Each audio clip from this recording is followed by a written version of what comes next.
मेरे प्यारे प्रतियोगी छात्रों, हिंदी वाक्य धारा में आज आपका पुनः स्वागत है। एक नई उम्मीद के साथ कि आपने अब तक जो बताया गया उसकी तैयारी किए होंगे। आज हम लोग हिंदी व्याकरण अभ्यास प्रश्न पत्र 1 पर चर्चा करेंगे, जिससे आपके अभ्यास से आपकी तैयारी में मजबूती आएगी और आप अपने उज्जवल भविष्य के लिए और मजबूत होंगे। आइए हिंदी व्याकरण अभ्यास प्रश्न पत्र के आज पहले प्रश्न की शुरुआत करते हैं। पहला प्रश्न है, मूल, जड़, ह्रस्व, बीजाक्षर या लघु स्वर की संख्या है। विकल्प में दिया गया है 5, 4, 3, 6।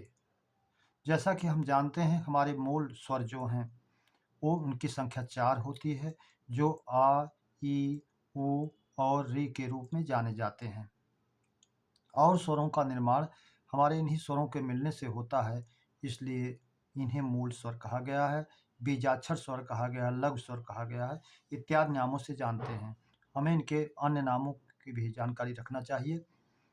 प्रश्न नंबर 2 हमारा है, शस्त्र क्या है?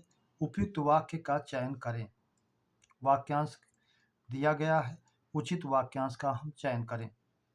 पहला ए, जो हथियार फेंक कर चलाया जाए। शस्त्र क्या है?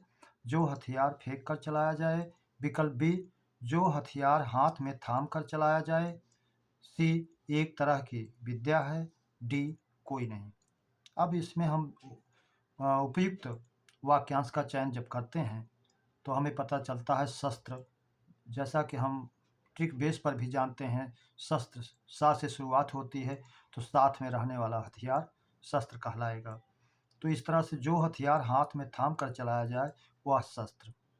प्रायः विगत परीक्षाओं में इसमें बहुत बड़ी गलतियां होती थी, जो शस्त्र को अस्त्र और अस्त्र को शस्त्र भी मान लिया जाता था, लेकिन अब ऐसा नहीं है।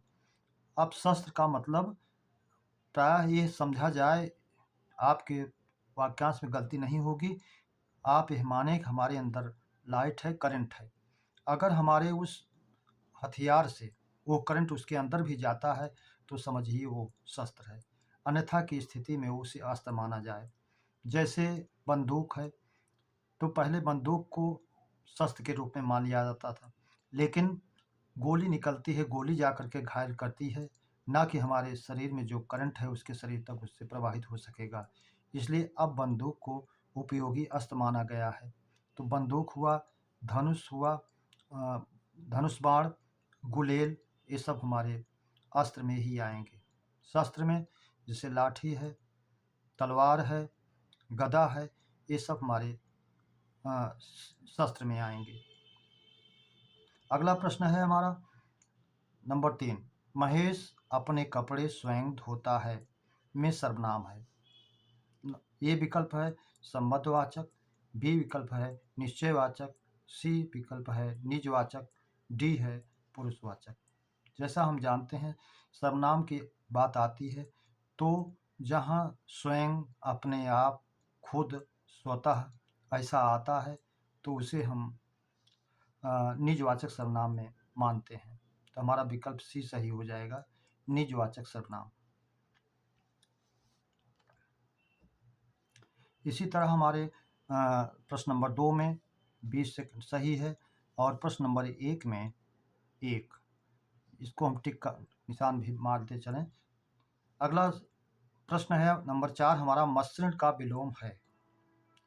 मसृण का अर्थ आप जानते हैं, इसका शाब्दिक अर्थ होता है मुलायम, कोमल। तो इसका विलोम हमें बताना है, तो ये पहला ए और बी तो इसके हो जाएंगे प्राय, लेकिन सी, इसका रुक्ष जो है, खुरदरा जो है, इसका विलोम होगा।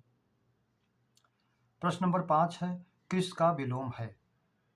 कृश का अर्थ हम जानते हैं, कृश माने कमजोर। इसका विकल्प दिया गया है ए केश, बी काश, सी प्रथम, डी हृष्टपुष्ट। ये विकल्प बताता है केश जो बाल का सूचक है, काश जो खांसी का सूचक है, प्रतन दुबला पतला।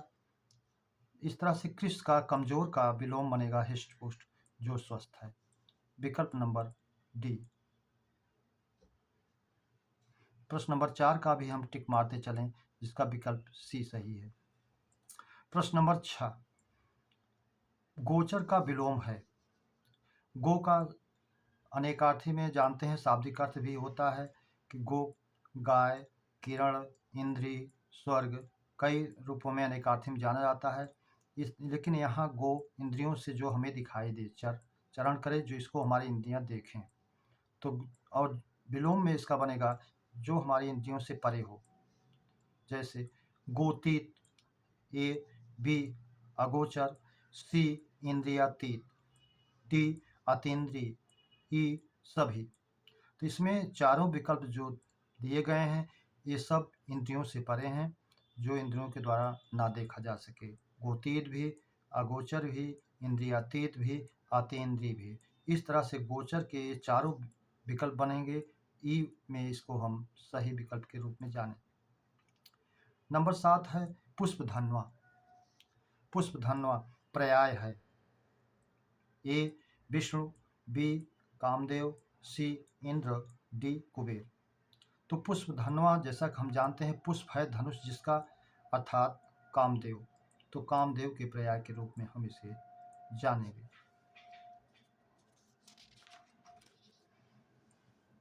प्रश्न नंबर 8, कनक का अनेकार्थी नहीं है।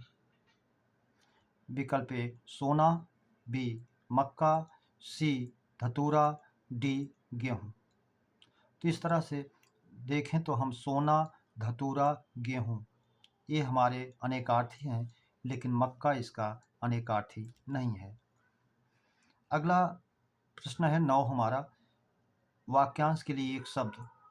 पीढ़ी दर पीढ़ी चला आने वाला वाक्यांश का शब्द होगा। तथागत जिसका अर्थ होता है वैसा आना, आया। क्रमागत क्रम से आया हुआ। अन्वयगत पीढ़ी दर पीढ़ी चला आने वाला अन्वयगत होगा, इसलिए सी विकल्प सही होगा। यथागत जैसा आया, उसका कोई तात्पर्य नहीं। प्रश्न नंबर 10, विजातीय दीर्घ स्वर है। विजाति को आप जानते हैं जिसमें संयुक्त दीर्घ स्वर भी कहा जाता है। विजाति से तात्पर्य अलग अलग स्वरों के मेल से बना दीर्घ स्वर। आ ये मूल स्वर से बना है, नहीं है। ई ये भी मूल स्वर से दीर्घ बना है, नहीं है। उ ये भी उ से बना है, दीर्घ स्वर है, मूल दीर्घ है, इसलिए नहीं है।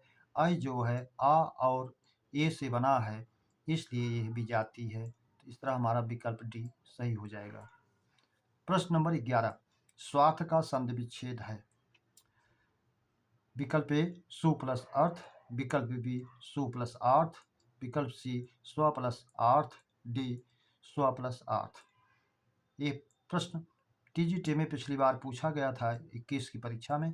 तो इसमें हम देखते हैं संधि विच्छेद जो करते हैं उन पदों का भी सार्थक अर्थ होना चाहिए, इसलिए ये सब उचित नहीं है। सु प्लस अर्थ स्वर्थ बनता है निरर्थक शब्द, सु प्लस आर्थ सार्थक नहीं है दोनों।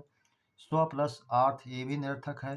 स्व प्लस अर्थ तो इसमें दीर्घ स्वर संधि बनती है। विकल्प डी हमारा सही हो जाता है, स्व अर्थ अपना मतलब। प्रश्न नंबर 12, थोड़ा सा दूध पी लो में विशेषण। नंबर ए विकल्प ए संख्यावाचक, बी परिमाणवाचक, सी क्रमवाचक, डी आवृत्तिवाचक। संख्यावाचक, क्रमवाचक, आवृत्तिवाचक सब संख्यावाचक के विभेद हैं। बी परिमाण मापतौल, इसलिए दूध की मापतौल की बात की गई। थोड़ा अनिश्चित परिमाणवाचक, लेकिन निश्चित नहीं दिया गया तो परिमाणवाचक की ही श्रेणी में आएगा। विकल्प बी सही हो जाएगा। प्रश्न नंबर 13, बीमार बच्चा मुंह से सांस ले रहा था में कारक। साधक जो है कार्य की सिद्धि में जो माध्यम होता है वहाँ करण कारक होता है, जैसा कि हम जानते हैं। विकल्प में ए अपादान, बी संप्रदान, सी करण कारक, डी एसी। तो इसको जैसा हम जाने हैं जो साधन जिससे कार्य की सिद्धि होती है, जिसके माध्यम से कार्य सिद्ध होता है वहाँ करण कारक होता है, तो विकल्प सी हमारा सही हो जाएगा। 14, संचारी भावों की संख्या है।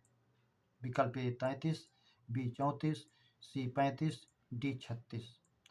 संचारी भावों की संख्या को हम जानते हैं 33 है। 34 को आचार्य देव ने छल के रूप में माना है। 35 आचार्य रामचंद्र शुक्ल जी चकपकाहट को 35वें संचारी भाव जैसा माना, ना कि संचारी भाव। तो हमारे सारे वैयाकरणों का जो मत है वो ए है, 33 है। तो मूल रूप से हमारे 33 ही माने गए हैं, तो हम 33 को भी विकल्प ए को ही सही मानेंगे। प्रश्न नंबर 15, जगत और जगत समशुद्ध भिन्नार्थक शब्द का सही क्रम है। तो जगत जिसमें हल चिन्ह से युक्त जो है उसका अर्थ हम जानते हैं संसार होता है, और जिसमें हल चिन्ह नहीं होता है उसका अर्थ कुएं के चतुर्दिक बना चबूतरा होता है। तो हमारा विकल्प सी सही हो जाता है। चबूतरा का चत्वाल ए में दिया गया है तो तत्सम है इसका। बी सांसारिक संसार, संसार में एक प्रत्यय लगा के सांसारिक बना है, इसका भी कोई तात्पर्य नहीं है। डी कोई नहीं, उससे कोई मतलब नहीं है। प्रश्न नंबर 16, ताड़न जात उत्क्षिप्त द्विगुण व्यंजन है। तो जैसा हम जानते हैं ताड़न जात उत्क्षिप्त द्विगुण व्यंजन। द्विगुण इसलिए कहा गया, इसमें दो भाषाओं के गुण हैं। ड़ा और ढ़ा में दो भाषाओं का गुण होने के कारण द्विगुण इन्हें कहा गया है। वर्णमाला पार्ट 2 में जो हम लोगों ने चर्चा पर चर्चा किया था उसमें भूलवश ताड़न जात को प्रकंपित में लिख दिया गया था, जिसे आप ताड़न जात में ही देखें, वहाँ से उसको भूलवश मान करके ताड़न जात ड़ा और ढ़ा में ही उसको समझें। आज मेरे प्यारे बच्चों इस 16 प्रश्नों के साथ अभ्यास प्रश्न पत्र 1 समाप्त होता है। इस उम्मीद के साथ कि आप अपनी तैयारी में लगे होंगे और ये आपको अच्छा लगा हो अभ्यास प्रश्न पत्र, तो इसको सब्सक्राइब और लाइक जरूर करें।